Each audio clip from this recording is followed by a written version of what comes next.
Il y a une façon de faire une mise à la teinte de la brosse. On ne trempe pas son pinceau comme ça, comme personne lambda ferait. On a une technique, c'est on tourne. Et voilà. Dans les combles, c'est au tour d'un autre artisan d'entrer en action. Vincent est peintre en bâtiment depuis plus de 30 ans et c'est lui qui est en charge de mettre en couleur les choix du père de famille pour les 2 chambres d'enfants. Il faut être studieux, il faut aussi avoir la main professionnelle. Il y a plein de choses, il y a des tactiques, ça s'apprend. Il y a plein de petites choses à savoir du temps passé. Je veux dire, d'antan, on a eu des formations pour tout ça. Il faut savoir aussi gruder un rouleau. C'est simple, c'est enlever le surplus de peinture avant de le nettoyer. On va le gruder avec un couteau multifonction plus ou moins arrondi, de façon à ce qu'on va gruder le surplus de peinture pour éviter de le perdre. J'ai appris ce métier depuis de nombreuses années avec des bases, bien entendu, au début d'un métier, avec des maîtres ouvriers et les petites ficelles de la vie qui font que. Donc l'approvisionnement de beaucoup de chantiers différents, mais qui vous apportent toujours des moyens de qualité et un savoir unique. Il y a plein de techniques pour avoir, je veux dire, une visibilité d'esthétique, quelque chose de bien, quoi. Il y a une façon de faire une mise à la teinte de la brosse.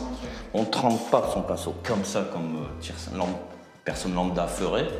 On a une technique, c'est on tourne. Et voilà. La brosse, elle est mise à la teinte. Il y en a assez en circonférence sur la brosse pour pouvoir faire une application de ce genre et qui va glisser partout et qui va prendre au moins 1 mètre. Vous voyez? Voilà la technique gauche-droite de l'application. En fait, dans un premier temps, on prend les mesures qui sont demandées sur le plan. Donc de la distance verticale, je vais dire, à ce point-ci en peinture. Ensuite, on va dresser le laser sur le point qui a été pris, qui va nous donner l'aplomb. Et derrière ça, on va commencer, je vais dire, à scotcher, mettre ce scotch qui est particulier aussi, qui est en fait, c'est un scotch spécial support pour avoir une ligne à la mise en peinture qui est très très fine. On ne peut pas utiliser un scotch normal pour faire ça. J'aime bien reproduire le projet des architectes car ils ont de bonnes idées et les mettre en application aussi avec mes détails aussi à moi, qui ne savent pas forcément. L'aspect technique que j'applique et qui se doit être fait, proprement dit, dans la règle de l'art. Voilà. Donc là, il y a sa première mise à la teinte. Donc, ce qu'on va faire, c'est que la première mise à la teinte, on ne va pas tout de suite l'appliquer au bord du scotch. Chose à jamais faire.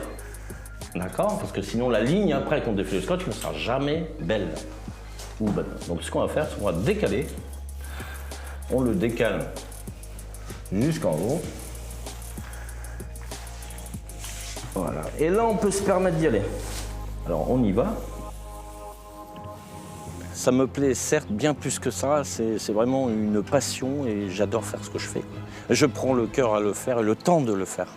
Là, on peut se permettre après de resserrer le grain sur le marquage du scotch.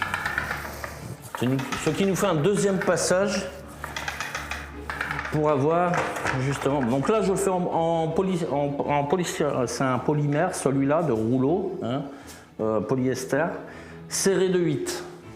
C'est pour avoir un tendu moyen poché. Aussi technique soit-il, le chantier doit avancer et Alexandre, le conducteur de travaux, vient voir si la peinture sera bien terminée dans les temps. Bonjour Vincent. Bonjour Alexandre. Comment ça va? Bah très bien. T'en es où là? Bah je m'éclate. Bah écoute, je fais le maximum. J'ai démarré mes applications de teinte. Tu penses que pour fin de semaine prochaine... Fin de semaine prochaine, tout est bon. Tout est bon? Ah ouais, tout est bon. Clair, net, précis dans le détail. Ok. Avec les applications demandées et leur coloration posée.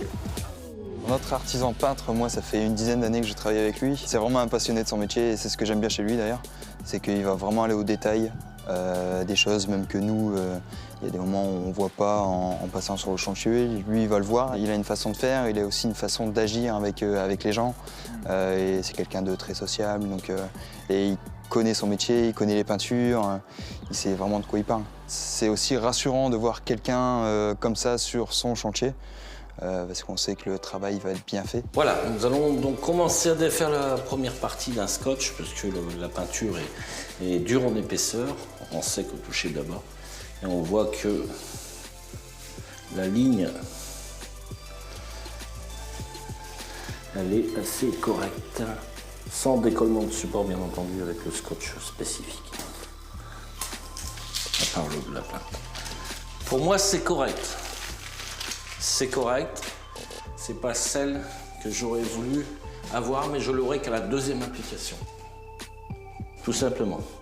Alors, je vais aussi me permettre de décoller celle-ci pour voir un ensemble de prises de vue, plus ou moins dans le détail. Celle-là, elle va être... Voilà, on peut se permettre de le décoller comme on veut. Et même l'ensemble, je remettrai plus tard. Alors au visu, ça donne quand même une belle perspective, une belle finition. C'est assez correct. Si Vincent le peintre est satisfait de sa première couche, il lui reste encore l'autre chambre à peindre et les deuxièmes couches à passer.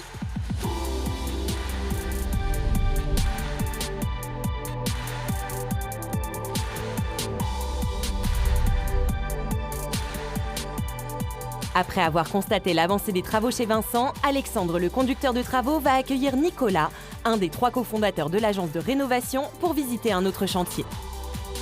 Et ici, rien à voir avec l'aménagement de combles. Il s'agit d'une entreprise d'informatique qui rénove ses bureaux. L'enjeu est important pour l'agence car l'entreprise accueille notamment des personnes à mobilité réduite. Il est soumis à une autorisation d'ouverture ou pas? Il y aura une commission de sécurité? Oui, à la fin, oui. Donc, on va checker ça. On va checker ça. On va vérifier qu'il n'y ait pas de seuil, s'il y a des rampes.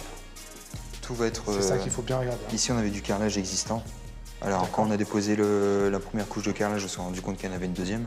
Donc, j'ai tout fait déposer pour que tout soit au même niveau, partout. Et tu vois, en fait, ce qui est chaud dans ces trucs-là, c'est normativement, il faut qu'on soit bien carré. C'est un produit assez atypique pour nous, ERP, établissement recevant du public.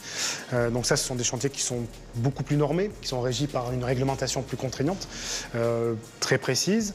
Il y a des normes à respecter, il y a des conditions bien évidemment assez drastiques à respecter pour que le chantier puisse s'ouvrir et puisse recevoir ce public. Et donc nous avons visité ça et nous avons notamment vérifié les normes handicapées, la largeur de passage, qui était un point crucial du projet. Mais tu vois, c'est l'aspect réglementaire qui me fait un peu peur. En gros, ce chantier, il est risqué pour nous parce que c'est pas du logement, c'est pas un appart qu'on rénove.